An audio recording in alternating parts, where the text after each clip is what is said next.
করব, আমাদের শ্রমজীবী ভাইদের যেন কোনো কষ্ট না হয়, কারণ তাদের পাঠানো রেমিটেন্সে সচল থাকে আমার দেশের অর্থনীতির চাকা। গভর্নমেন্টকে আমি বিনীত অনুরোধ জানাবো, শ্রম মন্ত্রণালয়কে অনুরোধ জানাবো, এয়ারপোর্ট অথরিটিকে অনুরোধ জানাবো, আমার শ্রমজীবী ভাইদের সাথে ভালো আচরণ করুন। বিশেষ করে যতগুলো দূতাবাস আছে, আমার শ্রমজীবী ভাইদের যে কোনো কাজকে অগ্রাধিকার ভিত্তিতে আপনারা সার্ভিস দিন, এটা দিতেই হবে। তারা ভালো থাকলে ভালো থাকবে বাংলাদেশ। তাই শ্রমজীবী যারা আছেন মনক্ষুণ্ণ হবেন না, মন ছোট করবেন না।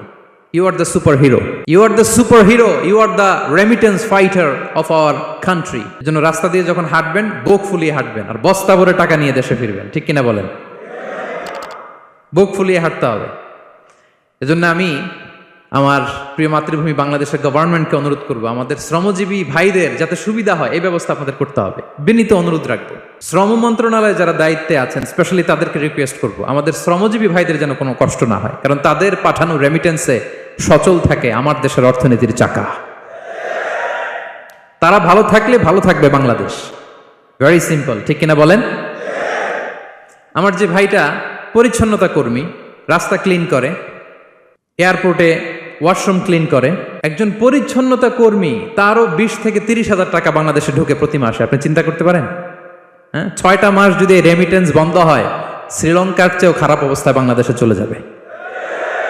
জাস্ট অনলি 6 মান্থস, ভয়ঙ্কর অবস্থা হবে বাংলাদেশের। এটা আল্লাহর পক্ষ থেকে একটা স্পেশাল রাহমা, মার্সি এন্ড ব্লেসিংস, যে আমাদের রিজিকের তাগিদায় সারা বিশ্বে যে কাজ করতে হয়, আমরা কাজ করি আর দেশে টাকা পাঠাই, আর সচল থাকে আমার দেশের অর্থনীতির চাকা। আলহামদুলিল্লাহ পড়েন। সো বাংলাদেশের গভর্নমেন্টকে আমি বিনীত অনুরোধ জানাবো, শ্রম মন্ত্রণালয়কে অনুরোধ জানাবো, এয়ারপোর্ট অথরিটিকে অনুরোধ জানাবো, আমার শ্রমজীবী ভাইদের সাথে ভালো আচরণ করুন, তাদের সাথে কোঅপারেট করুন।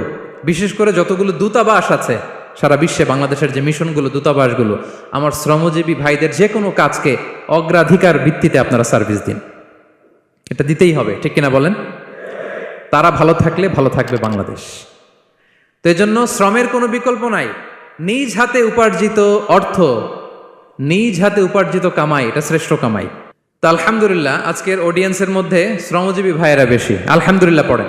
এটা আমাদের সৌভাগ্য। এই যে বাংলাদেশে এখন চাকরি নাই, চাকরির বাজার মন্দা, মাস্টার্স পাস করে বেকার টোটো কোম্পানির ম্যানেজার, এরকম আছে না নাই? তার বিপরীতে আল্লাহ তাআলা আপনাদেরকে মালয়েশিয়া নিয়ে আসছে। প্রতি মাসে আপনি টাকা পাঠান, আলহামদুলিল্লাহ।